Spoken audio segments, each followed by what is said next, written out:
오늘의 하나님의 말씀은 시편 90편 10절로 17절 말씀, 제목은 나를 계수하는 지혜다. 2020년도 52주 마지막 주를 하나님께 예배를 드립니다. 사람들을 만나면 흔히 나이를 묻곤 합니다. 너 몇 살이야? 그러잖아요. 나이. 이런 그림을 보면은 너 몇 살이니? 그것은 사람이 해 아래서 살고 있기 때문입니다. 나이는 태양을 중심으로 살아가는 인생의 나이대라 할 수 있습니다. 지구가 태양을 한 바퀴 공전하면은 한 해가 갑니다. 이 그림을 좀 보면은 그렇잖아요. 봄, 여름, 가을, 겨울. 이렇게 끝이면 이제 한 해가 가는 거죠. 365일. 모든 인생은 해 아래 살고 있기에 나이가 있고 종교에는 죽음이 오게 됩니다. 그러나 하나님의 자녀들은 태양을 중심으로 해서 살아가는 사람들이 아닙니다. 성도들은 예수 그리스도를 중심으로 천국을 향해 살아가는 순례자들입니다. 이런 그림이겠죠? 참 생명이요 참 빛이며 영원한 생명 되신 예수 그리스도의 은혜 아래 살기 때문에 나이는 사실 의미가 없습니다. 숫자에 불과하죠. 예수 그리스도를 영접한 이후에 나이가 필요 없습니다. 이 땅에 살다가 죽으면은 그 순간 영원한 생명에 연결되기 때문입니다. 그러나 우리가 나이를 헤아리는 것은 지혜를 얻기 위함입니다. 오늘 나를 계수하는 지혜다. 지혜죠. 코로나 팬데믹 사태로 두려움과 암울한 2020년을 다 보냈습니다. 그런데 이제 2020년 말 성탄의 큰 성탄 선물을 받았습니다. 그것은 세계적으로 유명한 의료진들이 하나님께로부터 지혜를 얻어서 코로나 백신을 만들었기 때문입니다. 아주 큰 선물이에요. 제약회사는 많지만은 대표적으로 화이자 혹은 모더나 등입니다. 의료진들이 먼저 임상을 했죠. JTBC 기사, 머리 기사에 보면은 백신 접종 미국 의료 현장을 가보니 그리고 그 의료진들이 한 말 중에서 희망이 가장 큰 소득이었다. 그게 그렇게 마음이 와닿아요. 희망이 가장 큰 소득이었다. 사람은 희망을 먹고 사는 존재입니다. 그러면은 그 현장을 이제 동영상을 보도록 하겠습니다.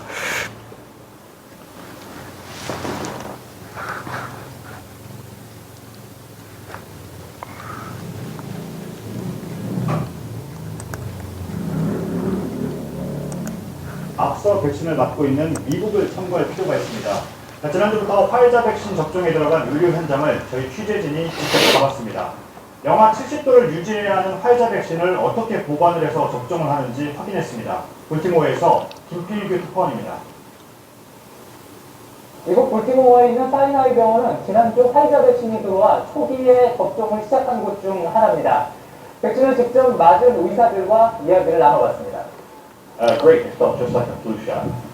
My arm was sore for, a couple hours afterwards, and that's it.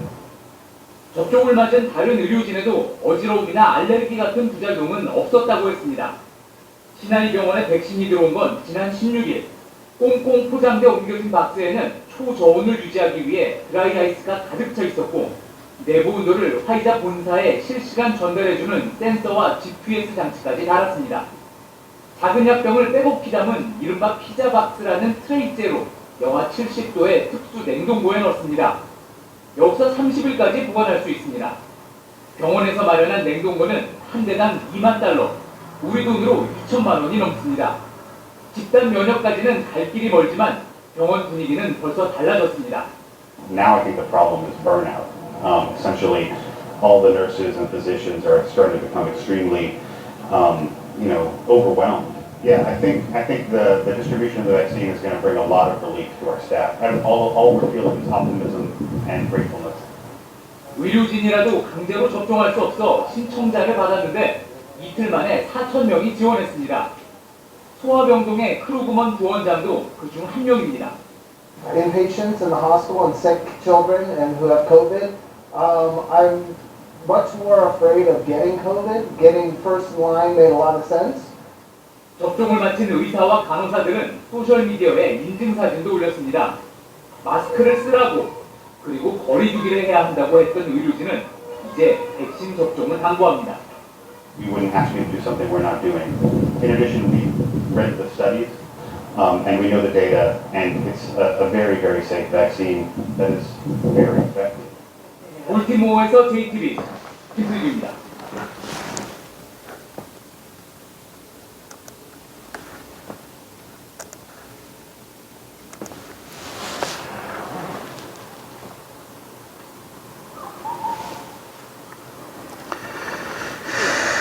오늘 본문에 모세는 인생의 날수가 몇 날인지를 이제 기도하고 있습니다.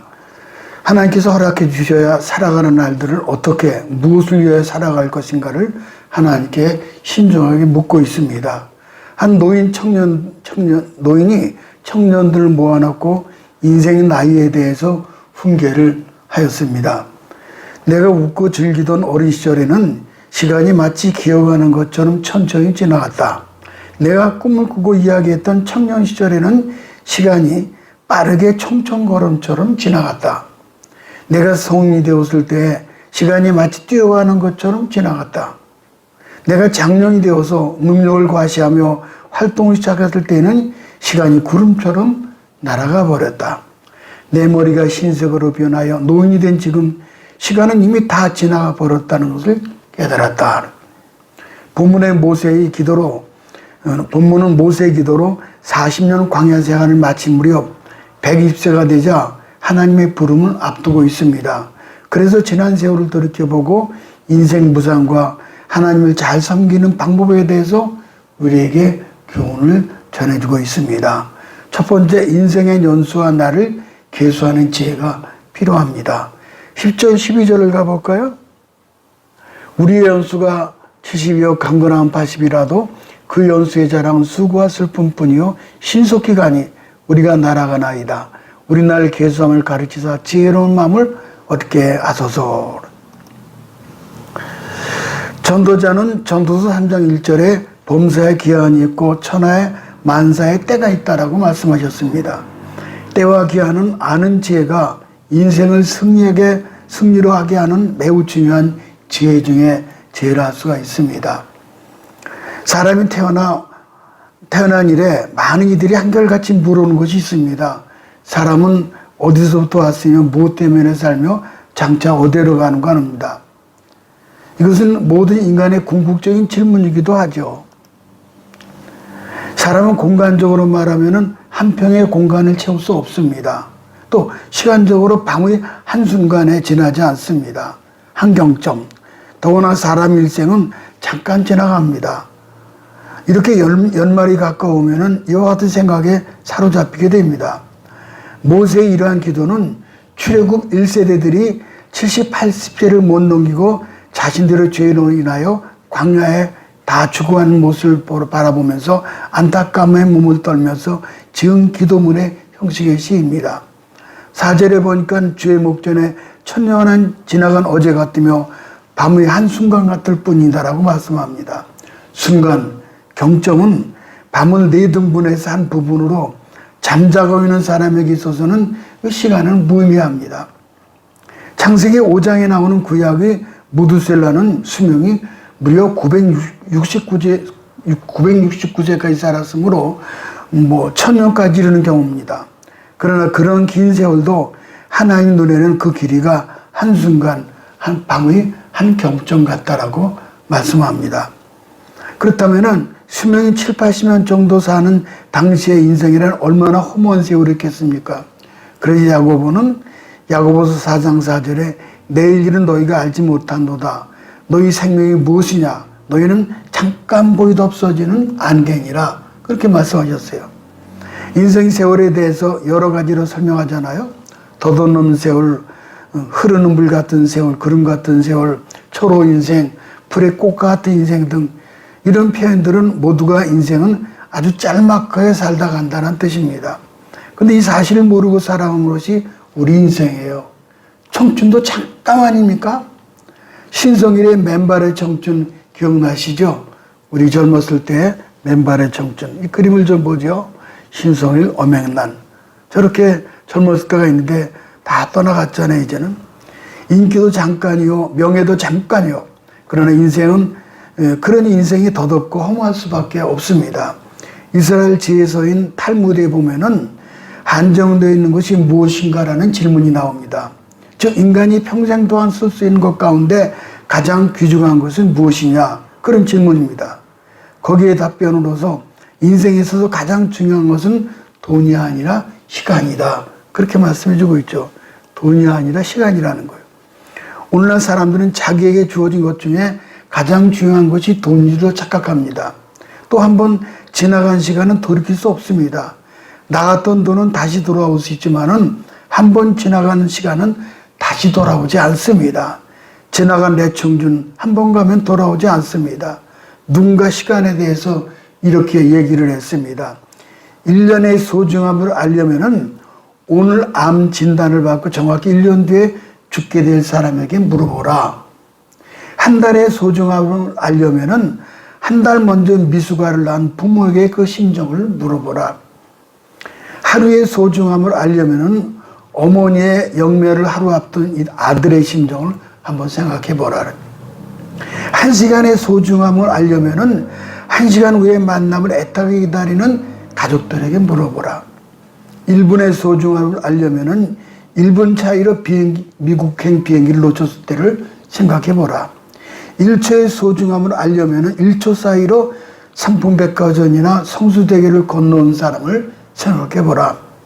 0.1초의 소중함을 알려면은 0.1초 차이로 교통사고를 면한 사람에게 물어보라. 0.001초의 소중함을 알려면은 올림픽에서 0.01초 차이로 2등을 한 선수의 심정을 생각해 보라. 시계를 만드는 장인이 사랑하는 아들의 20세 성인식 날 손수 만든 시계를 선물로 주었습니다. 시계는 시침은 동으로, 분침은 은으로, 초침은 금으로 만들었습니다. 시계를 보는 아들은 아버지에게 물었습니다. 아버지, 시간이 더 크니까 시침을 금으로, 초침은 동으로 만들어야 하는 건 아닌가요? 그랬더니 아버지 장인은 아들의 손목에 시계를 채워주면서 이렇게 이제 대답을 합니다. 초를 아끼지 않은 사람이 어떻게 시간을 아낄 수 있겠니? 1초를 소중히 여기지 않으면 1시간도 낭비한다. 세월을 아끼는 지혜가 멀리 있지 않습니다. 최선을 다한 지금 그 시간이 바로 이 순간에 있는 것입니다. 두 번째는 만족해 하사 평생 즐겁고 기쁘게 하소서. 이렇게 이제 모세가 기도를 했죠. 13, 14절을 가볼까요? 보면은 여호와여 돌아오소서. 언제까지니까 주의 종들을 불쌍히 여기소서. 아침에 주의 인자하심이 우리를 만족해 하사 우리를 일생 동안 즐겁고 기쁘게 하소서. 모세는 하나님 앞에 두 가지 기도를 드립니다. 첫째는 산날 동안에 만족한 삶을 살게 해주세요 그랬죠. 만족이 있는 인생이 행복합니다. 여기서 만족하다는 말은 풀로 가득 채우다. 그러므로 만족하지 못했다는 말은 공허하다는 뜻입니다. 텅 비었다는 거죠. 그래서 공허한 마음을 채우기 위해서 그 텅 빈 마음에 채워야 되는데 술과 돈과 쾌락, 권력이나 명예를 추구하는 겁니다.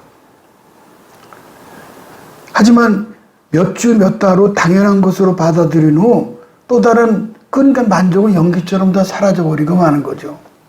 그 더 큰 욕망을 찾아가는 길을 또 떠나는 것입니다. 그런 인생이에요, 그게.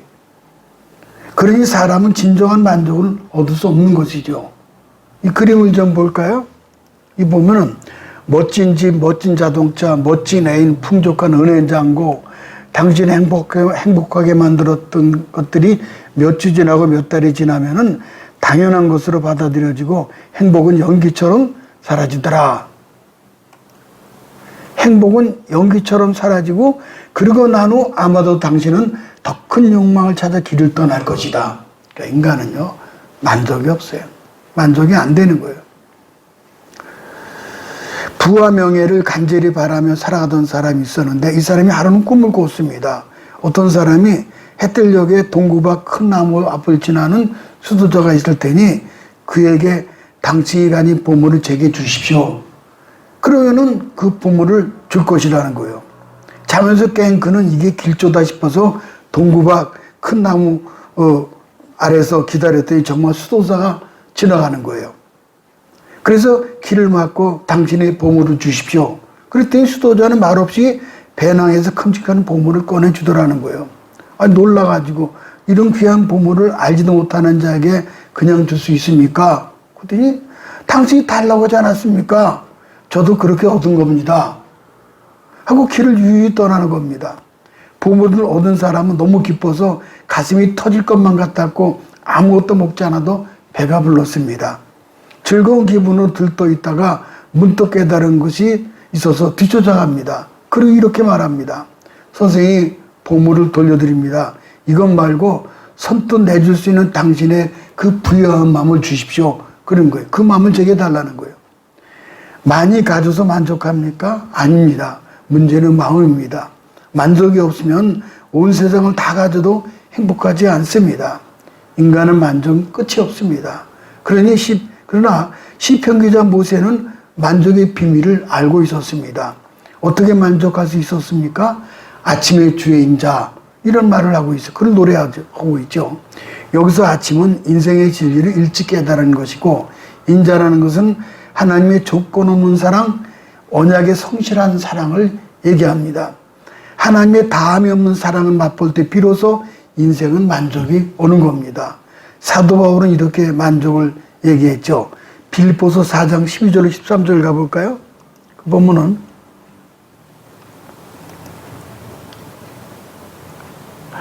내가 비천에 처할 줄도 알고 풍부에 처할 줄도 알고 모든 일에 배부르며 배고픔과 풍부와 궁핍에도 일체의 비결을 배우노라. 내게 능력 주신 자라서 내가 모든 것을 할 수 있느니라. 성 어거스틴의 고백입니다. 오 하나님, 주님 안에서 참 쉼을 얻기까지 제 마음은 그 어디에서도 만족을 얻지 못했었습니다. 이런 고백을 하죠. 보니까 이 그림을 좀 볼까요? 이래요. 어거스틴의 고백이죠. 하나님 안에서 참 쉼을 얻기까지 제 마음은 어디서도 만족을 얻지 못했다. 그 다음에 두 번째는 즐겁고 기쁜 삶이죠. 기쁨을 달라고 해보신 적이 있으십니까? 기쁨은 세상이 주는 것이 아닙니다. 하나님께서 주시는 거예요. 다윗은 시편 94편 19절에 이렇게 말씀하고 있습니다. 주의 위안이 내 영혼을 즐겁게 하시나이다. 그렇습니다. 하나님께서 나를 돌보시고 나와 함께 하시고 붙들어 주시면은 나는 즐겁게 살 수가 있는 겁니다. 우리 기독교는 기쁨의 종교입니다. 예수의 부활의 기쁨이 있고 천국 소망의 기쁨이 있습니다. 그리고 이 땅의 짧은 삶에도 절망에서 희망을 주십니다. 기도 응답하시고 질병을 치료해 주시고 인생의 슬픔에서 벗어나게 하시고 눈물을 씻어 주십니다. 이런 기쁨을 누릴 수 있는 종교가 바로 기독교입니다. 예수님께서도 요한복음 15장 11절에 이렇게 말씀하셨죠. 내 기쁨이 너희 안에 있어 너희 기쁨을 충만하게 하려 함이라. 내 기쁨이라는 게 내 기쁨이 나의 기쁨이 내 안에 있어 우리에게 주시는 거죠. 예수님께서는 항상 기쁨이 있었습니다. 십자가에서 돌아가신 그 순간에도 기쁨을 잃어버리지 않으셨습니다. 왜냐하면 사명을 다 완수하셨기 때문입니다. 하나님께서 우리에게 이런 여러 가지 방법으로 기쁨을 주십니다. 원수들에게서 구원해 주시고 은혜를 베풀어 주시고 전쟁에서 승리하게 하시고 질병에서 건져 주시고 세상의 수많은 사람들은 기쁘게 살게 몸부림칩니다. 그래서 술에 취하고 오락에 빠집니다. 스포츠에 빠져서 돈과 시간을 다 바칩니다. 여러 가지 취미를 가집니다. 코미디 프로를 보고 기뻐합니다. 심지어 도박까지 합니다. 그러나 그 기쁨은 오래가지 못합니다. 변함없는 기쁨, 영원한 기쁨, 생명의 호흡이 있을 때까지 우리를 지켜줄 수 있는 기쁨은 바로 예수께서 주시는 기쁨입니다. 하나님 안에서 주어지는 기쁨, 복음이 이렇게 기쁨이 내포되어 있습니다. 환경이 좋아서 기뻐하는 것이 아닙니다. 초대교회 상황은 기뻐할 상황이 아니었습니다. 그래도 크게 기뻐했고 더 나아가 그 기쁨을 이웃들에게 전해 주었습니다. 이것이 진짜 믿음이죠. 사도 바울은 데살로니가전서 5장 16절에 항상 기뻐하라 그렇게 말씀하셨잖아요. 고난 중에도 항상 기뻐하라고 하셨습니다. 왜 그렇습니까? 우리에게 복음만 있으면은 항상 기뻐할 수 있기 때문입니다. 그것은 세상 사람들과 인생관, 세계관, 가치관, 내세관이 다르기 때문입니다. 슬기로운 하나님 자녀들은 이미 천국이 예약된 존재입니다. 이 그림이 너무 좋죠? 보세요. 슬기로운 다섯 처녀. 항상 기쁨이 충만한 거예요. 마지막 세 번째, 행하신 일을 주의 종들에게 주의 영광을 자손에게 나타내소서. 근데 여기서 크게 둘로 당대의 복을 달라는 것이 나왔고 그 다음에는 자손의 복을 달라는 것이 나왔어요. 이 두 가지가 참 중요하죠. 그러면 16절 상반절을 가볼까요? 주께서 행하신 일을 주의 종들에게 나타내심에, 주께서 행하신 일은 무엇을 의미합니까? 그는 하나님의 역사를 말씀합니다. 이스라엘 백성들이 홍해 앞에 있을 때 아픈 바다요, 뒤는 애국 군대가 있었습니다. 그때 하신 홍해를 갈라지게 하신 것이 바로 주의 행사입니다. 홍해를 갈라진 것이. 그 일로 인하여 하나님께 영광을 받아주셨죠. 이거 보세요. 그리고 이스라엘 백성들이 목이 마르고 배가 고플 때 하나님 반석에서 샘물을 터뜨려 저들의 갈증을 해소 지켜주셨습니다. 반석을 쳐서요. 또 만나와 메추라기를 보내어서 저들의 굶주린 배를 다 채워주셨습니다. 현재 내가 어려운 문제를 겪을 때 하나님께 이렇게 기도하시기 바랍니다. 주의 행사와 영광을 나타내소서. 얼마나 멋있어요. 우리 기도가 이래야 돼요. 주의 행사와 영광을 나타내소서. 그래야 나의 문제가 해결되고 질병도 치료되고 하나님의 기적의 역사를 체험하게 되는 것입니다. 그로 인하여 우리의 삶이 하나님 영광을 나타내는 삶을 되기를 소원해야 합니다. 문제가 변하고 오히려 하나님께 더 큰 영광 돌려드리는 기회가 되시기 바랍니다. 시골 교회를 섬기는 한 목사님 계셨습니다. 근데 교통사고로 몸이 아주 불편한 장애를 입었습니다. 그런 몸 가지고도 면허를 내서 승합차로 운전하면서 먼데 교인들 태워다 드리고 또 태워다 주며 교회를 25년 동안 지켜왔습니다. 어느 날 주일 예배를 마친 뒤 교인들을 모시고 시골길을 가다가 정신장애가 있는 무당집 소녀딸이 뛰어들어와서 그만 사고가 났습니다. 무당교회 난리가 났죠. 몸도 건강지 못한 목사가 무슨 운전한다고 그래서 사태로 가가지고 고함을 치는 거예요. 그러니까 목사님이 억울하죠. 자기가 뛰어든 건데요. 기도밖에 다른 방법이 없어서 슬픔으로 가득 찬 채 교회 가서 엎드려 기도합니다. 아이가 머리에 장애를 입지 않도록 그렇게 기도했고 또 수천만 원의 하부임금을 준비해달라는 기도를 드렸습니다. 그래서 이제 아이는 넉 달 만에 퇴원을 했고 무당 할머니가 하부임금을 안 받겠다는 거예요. 그러니까 하부임금은 친구들이 이제 돈을 모아서 이제 드렸는데 근데 이 무당 할머니가 하부임금을 안 받겠다는 거예요. 알고 보니까는 정신장애 그 아이가 교통사고 난 후 정신이 온전히 돌아왔다는 거예요. 이게 어떻게 그런 일이 있을 수 있죠. 정신장애아가 어떻게 됐는지 교통사고 이후에 정신이 돌아왔다는 거예요. 애가 떠랑떠랑해졌다는 거예요. 거기다가 이 아이가 교회까지 나오게 된 거예요. 이게 참. 그래서 그 보상금으로 친구들이 쓰려간 돈은 성전 건축금으로 드렸다는 거예요. 할렐루야. 너무 감사해요. 자, 이렇게 당대의 하나님은 복을 주시는 그런 분이에요. 참. 근데 이제 마지막에 여기 보니까 주의 영광을 자손에게 나타나서 그랬잖아요. 그거 보면은. 그래서 16절 하반절을 다시 한번 가볼까요? 그거 보면은 주의 영광을 그들의 자손에게 나타내소서. 우리가 이거 기도드려야 합니다. 이 세상에 자손의 복을 받는 것은 가장 큰 축복입니다. 17절을 더 가볼까요? 보면은 주 우리 하나님 온전은 우리에게 내리게 하사 우리 손이 행한 일을 우리에게 경고케 하게 하소서. 우리 손이 행한 일을 우리에게 경고하게 하소서.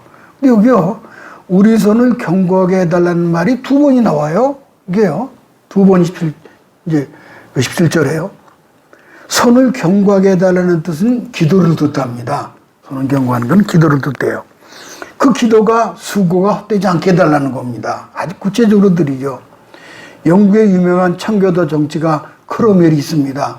이분은 아주 가문이 대대로 신앙이 아주 좋아요. 근데 어릴 때 유모가 그를 키웠습니다. 그래서 이모가 크로멜의 할아버지 집에 갔는데 할아버지는 집에 당시 아주 귀한 원숭이를 키웠습니다. 이제 이런 원숭이를 넣었죠. 원숭이를 길렀는데 몇 마리 원숭이 키웠는데 원숭이는 평소에 우리에 가둬두지만은 어떤 때는 마당에 내놓기도 했습니다. 내놓기도 했습니다. 근데 마침 이모가 크로멜 아기를 안고 젖을 먹이니까 원숭이가 그걸 물끄러미 쳐다보더라는 거예요. 이모가 아기에게 젖을 먹이다가 잠깐 그 내려놓는 사이에 흉내내기 좋아하는 원숭이가 와서 아기를 낚아채가지고 안아보더니만은 지붕으로 뛰어올라더라는 거예요. 만약에 놓쳐버리면 아기가 위험해지죠. 큰일 났어요.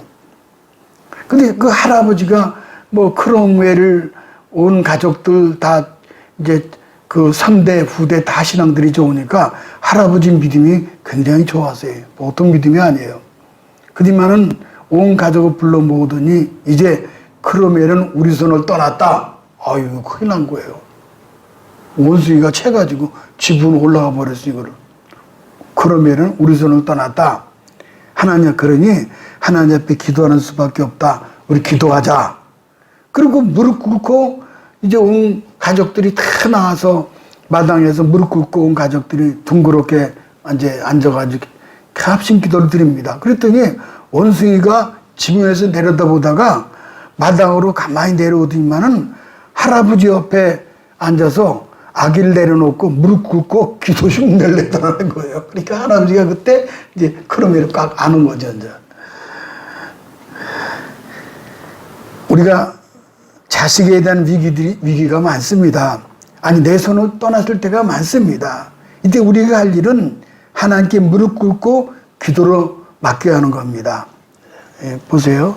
하나님 앞에 기도로 맡기는 모습. 이게 옛날 그림이지만은 참 저렇게.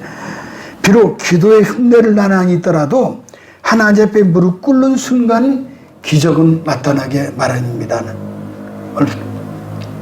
그 순간 기적이 나타나는 거죠.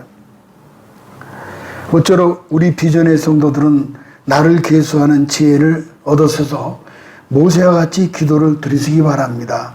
우리가 세상 사는 동안 평생 즐겁고 만족한 사람들이며 특히 코로나를 뛰어넘는 당대와 후손들이 다 되시기를 주님의 이름으로 축복합니다.